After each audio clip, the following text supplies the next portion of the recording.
السلام علیکم، welcome back guys on science studio. آج کی اس ویڈیو میں ہم بات کریں گے کہ ویلز کے سر پر موجود بلو ہول کے اندر کیا ہے۔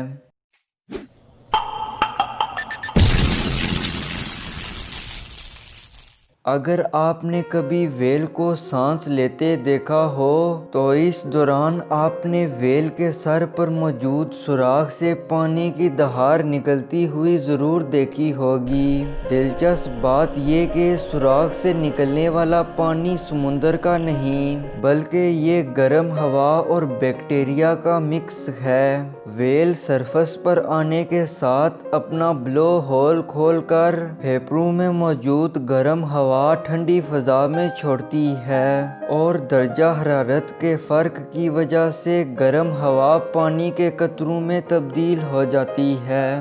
یہ بالکل اسی طرح ہے جیسے سردیوں میں سانس خارج کرنے سے ہوا کنڈینس ہو جاتی ہے۔ ایک ریسرچ میں سائنسدانوں نے 26 ویلز کے بلو ہول سے نکلنے والے پانی کے سیمپلز اکٹھے کیے اور اس میں موجود 25 مائکروب دریافت کیے۔ یہ جراثیم سمندر کے پانی سے مختلف تھے، جس سے یہ واضح ہوتا ہے کہ یہ سپیشیز ویل کے ریسپائریٹری ٹریک سے آئی ہیں۔ ان سپیشیز سے ویل میں موجود خطرناک بیماریوں کو سمجھنے میں مدد ملے گی۔ پھیپھڑوں کی بیماریاں ساحل سمندر پر پھنس جانے والی ویلز میں عام ہیں۔ دریافت کیے گئے مائکروب سے یہ پتہ چلے گا کہ کیا چیزیں ویلز کو بیمار کرتی ہیں۔ اس سے ویل کا علاج کرنا آسان ہو جائے گا۔